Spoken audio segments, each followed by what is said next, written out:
കേരളത്തിന്റെ സാമ്പത്തിക ഭൂപടവും അന്താരാഷ്ട്ര സമുദ്ര വാണിജ്യ ബന്ധങ്ങളും മാറ്റിമറിക്കാൻ പോകുന്ന ചരിത്രപരമായ മുന്നേറ്റത്തിന് വിഴിഞ്ഞം അന്താരാഷ്ട്ര തുറമുഖം സാക്ഷ്യം വഹിക്കുന്നു. ഓഗസ്റ്റ് 18 മുതൽ വിഴിഞ്ഞത്തുനിന്ന് റോഡ് മാർഗമുള്ള കര അധിഷ്ഠിത ചരക്കുനീക്കത്തിനും സമ്പൂർണ്ണ എക്സീം പ്രവർത്തനങ്ങൾക്കും തുടക്കമാകുകയാണ്.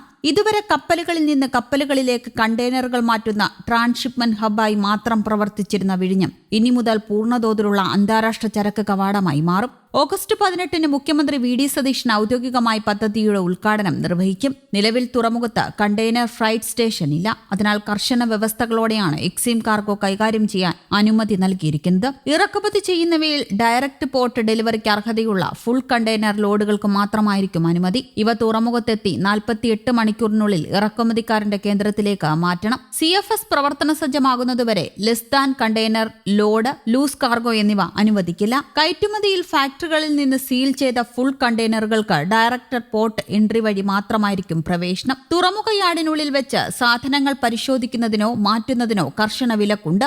വിഴിഞ്ഞം തുറമുഖത്തിനും മറ്റ് കസ്റ്റംസ് സ്റ്റേഷനുകൾക്കുമിടയിൽ റോഡ് മാർഗമുള്ള കണ്ടെയ്നർ നീക്കത്തിനും കസ്റ്റംസ് നിയമം സെക്ഷൻ 54 പ്രകാരം അനുമതിയുണ്ട്.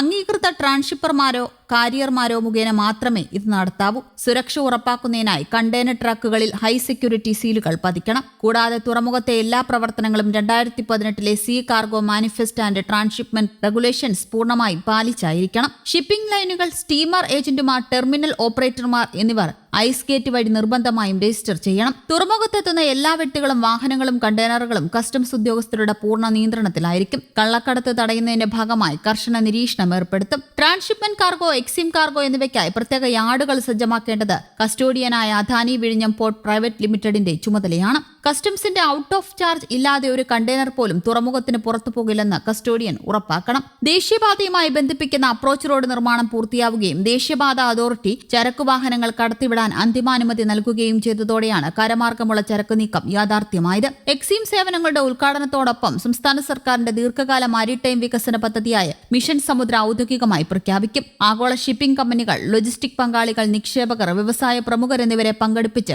വിപുലമായ ബിസിനസ് മീറ്റ് സംഘടിപ്പിക്കും. തുറമുഖങ്ങൾ, നിർമ്മാണ മേഖലകൾ, ഇൻലാൻഡ് വാട്ടർവേസ്, ലോജിസ്റ്റിക് പാർക്കുകൾ എന്നിവയെ കോർത്തിണക്കി കേരളത്തെ ദക്ഷിണേഷ്യയിലെ തന്നെ ഏറ്റവും പ്രധാനപ്പെട്ട സമുദ്ര വിപണി കേന്ദ്രമാക്കുക എന്നതാണ് ലക്ഷ്യം. വ്യവസായ മേഖലയ്ക്കുണ്ടാകുന്ന പ്രധാന നേട്ടങ്ങൾ ഇവയാണ്. ലോജിസ്റ്റിക്സ് ചെലവ് കുറയും. കൊളംബോയോ സിംഗപ്പൂരോ ആശ്രയിക്കാതെ നേരിട്ട് ചരക്കുകൾ വിദേശത്തേക്ക് അയക്കാം. സമയലാഭം, കണ്ടെയ്നറുകൾ വേഗത്തിലെത്താൻ സഹായം. വ്യാപാരികൾക്ക് വലിയ അവസരം. കേരളത്തിലെയും അയൽ സംസ്ഥാനങ്ങളിലെയും കയറ്റുമതിക്കാർക്ക് കൂടുതൽ സൗകര്യം. തൊഴിലവസരങ്ങൾ, വെയർഹൌസുകൾ, കസ്റ്റംസ് ബ്രോക്കിംഗ്, ട്രാൻസ്പോർട്ടിംഗ് എന്നീ മേഖലകളിൽ ആയിരക്കണക്കിന് പുതിയ തൊഴിലവസരങ്ങൾ. പ്രത്യേകതയെന്ന് പറയുന്നത് വാണിജ്യ പ്രവർത്തനങ്ങൾ ആരംഭിച്ച് തുച്ഛമായ സമയത്തിനുള്ളിൽ 20 ലക്ഷം TEU കണ്ടെയ്നറുകൾ കൈകാര്യം ചെയ്യാനും ലോകത്തിലെ വമ്പൻ മദർഷിപ്പുകളെ സ്വീകരിക്കാനും വിഴിഞ്ഞത്തിന് കഴിഞ്ഞിട്ടുണ്ട്. കരമാർഗമുള്ള പാത കൂടി സജീവമാകുന്നതോടെ കേരളം സമ്പദ് വ്യവസ്ഥയുടെ പുതിയൊരു യുഗത്തിലേക്ക് കടക്കുകയാണ്. ഇന്ത്യയിലെ ആദ്യ ആഴക്കടൽ ട്രാൻസ്ഷിപ്മെന്റ് തുറമുഖവും ദക്ഷിണേഷ്യയിലെ ആദ്യ സമ്പൂർണ്ണ ഓട്ടോമേറ്റഡ് കണ്ടെയ്നർ തുറമുഖവുമായ വിഴിഞ്ഞം എല്ലാ ഷിപ്പിംഗ് കമ്പനികൾക്കും ഒരുപോലെ സേവനം ലഭ്യമാക്കുന്നതും പൊതു ഉപയോഗത്തിനുള്ളതുമായ തുറമുഖമായി പ്രവർത്തനം തുടരും. ഇതിലൂടെ ആഗോള മാരിടൈം വ്യാപാര രംഗത്ത് ഇന്ത്യയുടെ സ്ഥാനം കൂടുതൽ ശക്തിപ്പെടും.